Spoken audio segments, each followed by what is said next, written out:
स्वामिनीच्या YouTube चॅनलवरून ऐकायला विसरू नका. कथा नवरात्रीची. घटस्थापनेपासून विजयादशमीपर्यंत दररोज देवीच्या विविध रूपांचं, सामर्थ्याचं आणि पराक्रमाचं दर्शन घडवणारी कथामाला. कथा नवरात्रीची आता स्वामिनीच्या YouTube चॅनलवर. मानवी जीवनात, समाजात स्वास्थ्य व आनंद नांदावा, नवीन पिढीला हा सांस्कृतिक वारसा समजावा म्हणून ही मालिका सादर करीत आहोत. याद्वारे कुठल्याही अंधश्रद्धेचे अथवा अनिष्ट प्रथेचे आम्ही समर्थन करत नसून कुणाच्याही भावना दुखावण्याचा आमचा हेतू नाही. स्वामिनी, साड्यांची महाराणी. आजच स्वामिनी सारीज पुणे या YouTube, फेसबुक आणि इंस्टाग्राम या सोशल मीडिया प्लॅटफॉर्मला भेट द्या, सबस्क्राईब करा आणि स्वामिनीशी कनेक्ट व्हा. स्वामिनी, विझिलँड बिल्डिंग, कुमठेकर रोड, पुणे. साड्यांची महाराणी स्वामिनी. जगजननी आई कृपा करी, जगजननी आई कृपा करी, वरद हस्त तव श्रीधरी, वरद हस्त तव श्रीधरी, जगजननी आई कृपा करी, जगजननी आई कृपा करी, वरद हस्त तव श्रीधरी, वरद हस्त तव श्रीधरी, जगजननी आई कृपा करी.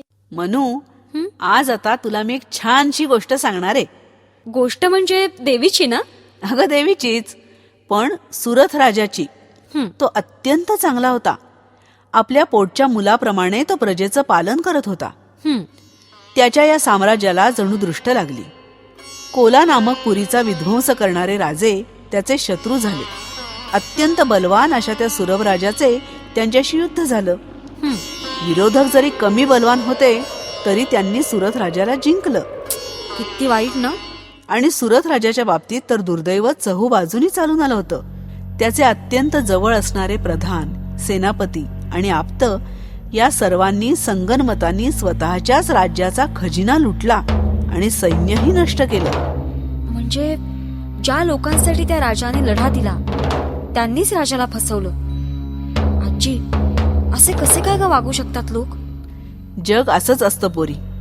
अगं देवदेवतांची सुद्धा या दुष्टचक्रातून सुटका झालेली नाही. मुनिवर, माझं राज्य गेलेलं असूनही राज्यासंबंधी सर्व विषयातील माझी आसक्तीची भावना कायम आहे. मी जाणता असूनही अज्ञानी मूढाप्रमाणे माझी स्थिती व्हावी असं का? ही भावना प्रत्येक मनुष्यामध्ये वास करत असते. प्रत्येकाचे आवडते विषय मात्र भिन्न असू शकतात. पण तो मायापाशात गुंतल्यामुळे अज्ञानी देखील आहे. आपण सांगता आहात ते मला पूर्णपणे पटतंय. बुद्धीला कळत असूनही मन मात्र या गुंत्यात गुरफटत राहतं. खरंय. याचं कारण संसारातील विविध कर्म आचारावयास लावणारी ती महामाया.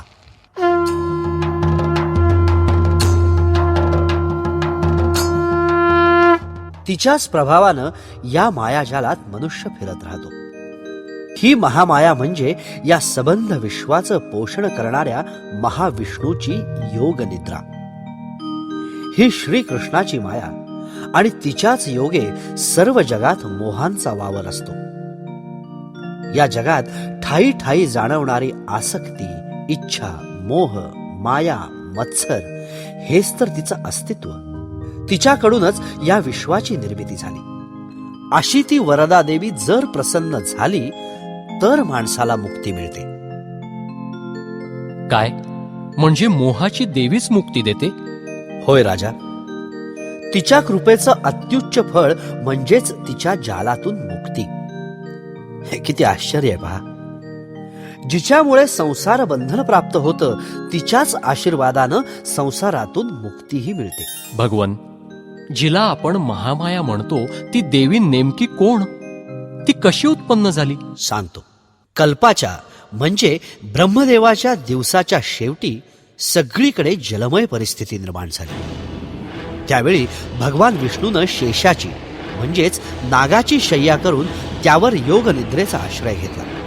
श्री विष्णू निद्राधीन असताना त्यांच्या कानातील मळापासून मधु आणि कैटभ या नावाचे 2 आसुर उत्पन्न झाले आणि ब्रह्मदेवास मारण्यास उद्युक्त झाले. काय म्हणजे जिथून निर्माण झाले त्याचाच वध?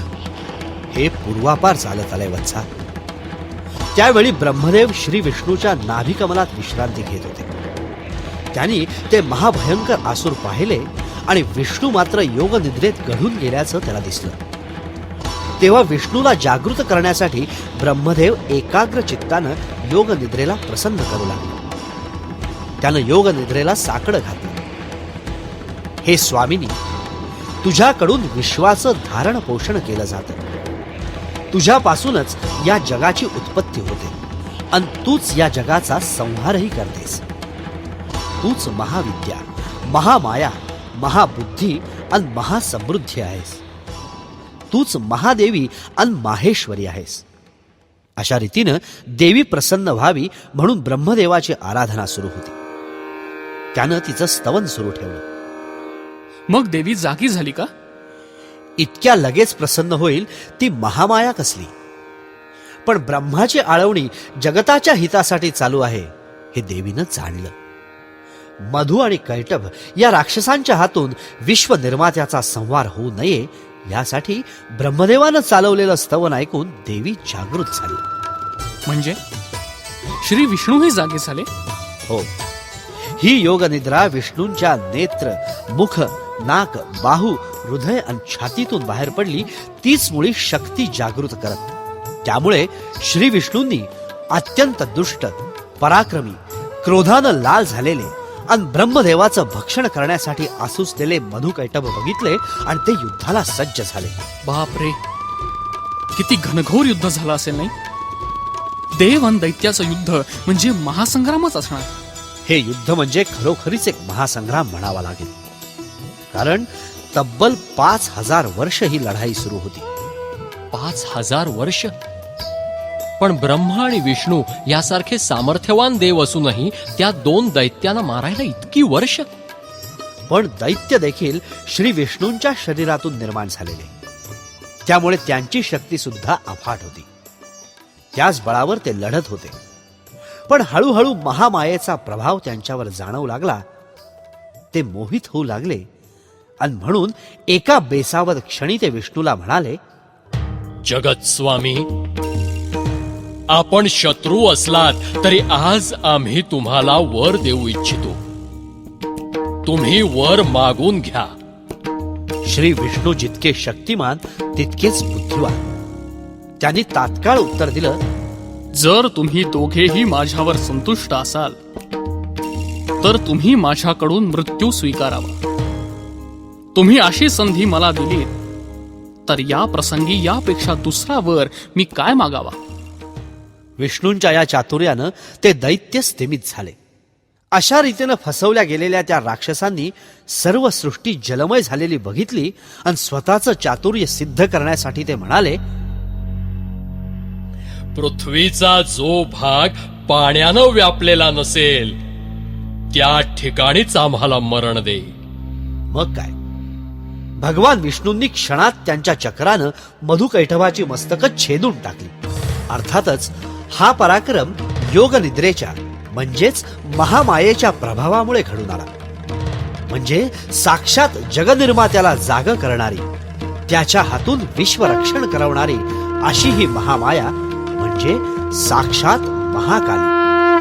कथा नवरात्रीची संकल्पना नावेद आणि जावेद शेख. लेखन श्रद्धा कुलकर्णी. श्लोक पठण धनश्री गणात्रा. सहभागी कलावंत सुनेत्रा मंकणी, हिमानी निलेश. विशेष आभार डॉक्टर अरुणा ढेरे. निर्मिती व्यवस्था शेखर काळे.